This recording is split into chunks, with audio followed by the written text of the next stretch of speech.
രാഹുൽ മാങ്കൂട്ടത്തിൽ രാജിവെച്ചാൽ പാലക്കാട് മണ്ഡലത്തിൽ വീണ്ടും ഒരു ഉപതെരഞ്ഞെടുപ്പ് നടക്കുമോ?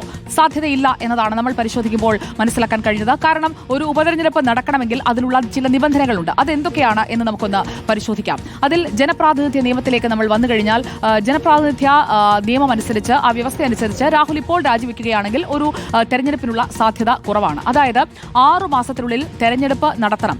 അതാണ് ഇതിൽ രാജ്യത്ത് നിലവിലുള്ള ഉപതെരഞ്ഞെടുപ്പുകൾ സംബന്ധിച്ചുള്ള വ്യവസ്ഥ. പക്ഷേ അവിടെയും മറ്റൊരു മാനദണ്ഡമുണ്ട്. അവിടെ നിയമസഭയ്ക്ക് 1 വർഷമെങ്കിലും കാലാവധി വേണം എന്നുള്ളതാണ് നിയമം. ഇപ്പോൾ നമ്മൾ നിൽക്കുന്നത് ഓഗസ്റ്റ് മാസത്തിലാണ്. അതുകൊണ്ട് തന്നെ 1 വർഷമില്ല എന്ന് നമുക്കറിയാം. അടുത്ത മെയ് ആകുമ്പോഴേക്കും പുതിയ സർക്കാർ അധികാരത്തിൽ വരാൻ പോവുകയാണ്. ഇനി അടുത്തത് ജനപ്രാതിനിധ്യ നിയമമാണ്. ജനപ്രാതിനിധ്യ നിയമം അതിൽ 151A വകുപ്പ്, ആ വകുപ്പിലാണ് കൃത്യമായി ഈ കാര്യങ്ങൾ പറയുന്നത്. ഇപ്പോൾ രാഹുൽ രാജിവെച്ചാൽ നിയമസഭയുടെ കാലാവധി എന്ന് പറയുന്നത് 9 മാസം മാത്രമാണ്. അതുകൊണ്ട് തെരഞ്ഞെടുപ്പ് നടത്താൻ കഴിയില്ല. കഴിഞ്ഞ ലോക്സഭാ തെരഞ്ഞെടുപ്പിന് മുൻപും സമാനമായ രീതിയിൽ ഒഴിവ് വന്ന മണ്ഡലങ്ങളുണ്ട്. അംബാല, ഗാസിപ്പൂർ, പുനെ, ചന്ദ്രപൂർ, ഇവിടങ്ങളിലൊന്നും ഉപതെരഞ്ഞെടുപ്പ് ഉണ്ടായിട്ടില്ല എന്നതാണ് നമ്മൾ കാണുന്നത്. നമുക്ക് സായ് കുമാറിലേക്ക് പോകാം. Sai Kumar, good evening once again. Sai, ഇപ്പോൾ ഉപതെരഞ്ഞെടുപ്പ് നടക്കുമോ എന്നൊരു ആശങ്കയൊന്നും കോൺഗ്രസിന് വേണ്ടതില്ല. കാരണം അവരുടെ സിറ്റിംഗ് മണ്ഡലം പോകും എന്നുള്ള ഒരു ആശങ്ക കൊണ്ടാണ് രാഹുലിനെ പിടിച്ചു നിർത്തുന്നതെങ്കിൽ പ്രത്യേകിച്ചും.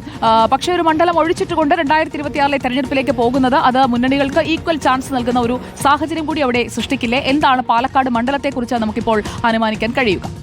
തീർച്ചയായും സുജയ ഇപ്പോൾ സൂചിപ്പിച്ചതുപോലെ ജനപ്രാതിനിധ്യ നിയമപ്രകാരം ഇപ്പോൾ രാഹുൽ മാങ്കൂട്ടത്തിൽ രാജിവെച്ചാലും പാലക്കാട് നിയമസഭാ മണ്ഡലത്തിൽ ഒരു ഉപതെരഞ്ഞെടുപ്പ് നടക്കാനുള്ള സാധ്യത വളരെ കുറവാണ്. ജനപ്രാതിനിധ്യ നിയമപ്രകാരം സൂചിപ്പിച്ചതുപോലെ 1 വർഷത്തിൽ താഴെ മാത്രമാണ് തിരഞ്ഞെടുപ്പ് നടക്കാനുള്ള കാലാവധിയെങ്കിൽ അവിടെ വീണ്ടും ഒരു ഉപതെരഞ്ഞെടുപ്പ് നടത്തേണ്ട സാഹചര്യമില്ല. മറിച്ച് 6 മാസത്തിലകം തിരഞ്ഞെടുപ്പ് നടത്തണം എന്നുള്ളതാണ്.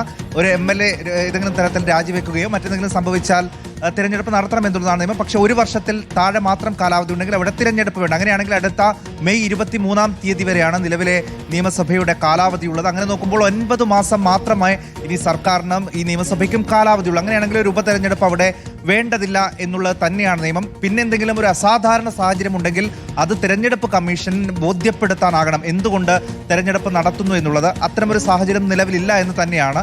ഇപ്പോൾ കേന്ദ്രത്തിലെ ഭരണകക്ഷിയായ പാലക്കാട് സീറ്റിൽ വലിയ സാധ്യത കൽപ്പിക്കപ്പെടുകയും ചെയ്യുന്ന BJPയും ഇന്ന് അവരുടെ പ്രതികരണമായി വന്നത് ഇനിയിപ്പോൾ രാഹുൽ മാങ്കൂട്ടത്തിൽ രാജിവെച്ചാലും അവിടെ തിരഞ്ഞെടുപ്പ് വേണം എന്ന് പാർട്ടി ആവശ്യപ്പെടില്ല എന്ന് തന്നെയാണ്. കാരണം തദ്ദേശ തെരഞ്ഞെടുപ്പിന് വളരെ ചുരുങ്ങിയ മാസം മാത്രമേ ഉള്ളൂ.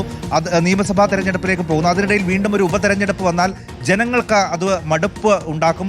തീർച്ചയായും. കാരണം ഇപ്പോൾ ഒരു ഉപതെരഞ്ഞെടുപ്പ് പ്രഖ്യാപിച്ചാൽ അത് തദ്ദേശ തെരഞ്ഞെടുപ്പിനൊപ്പം നടത്തേണ്ടി വരും. ആ ഉപതെരഞ്ഞെടുപ്പിൽ ജയിക്കുന്ന ആൾക്ക് കേവലം 5 മാസം പോലും അധികാരത്തിലിരിക്കാൻ കഴിയുകയുമില്ല. അപ്പോഴേക്കും അടുത്ത തെരഞ്ഞെടുപ്പ് ആവുകയും ചെയ്യും. അപ്പോൾ ഉപതെരഞ്ഞെടുപ്പിനുള്ള ഒരു സാധ്യതയുമില്ല, ഇപ്പോൾ സായ്കുമാർ കൃത്യമായി ചൂണ്ടിക്കാട്ടിയതുപോലെ. അപ്പോൾ പിന്നെ എന്തുകൊണ്ട് രാജിയില്ല? ആ ചോദ്യം ഇവിടെ നിൽക്കുകയാണ്. ആ ചോദ്യത്തിനുള്ള മറുപടിയിലേക്ക് വരും എന്ന് തന്നെ നമുക്ക് പ്രതീക്ഷിക്കാം. കോൺഗ്രസിൽ നമുക്കൊരു വിശ്വാസമുണ്ടല്ലോ.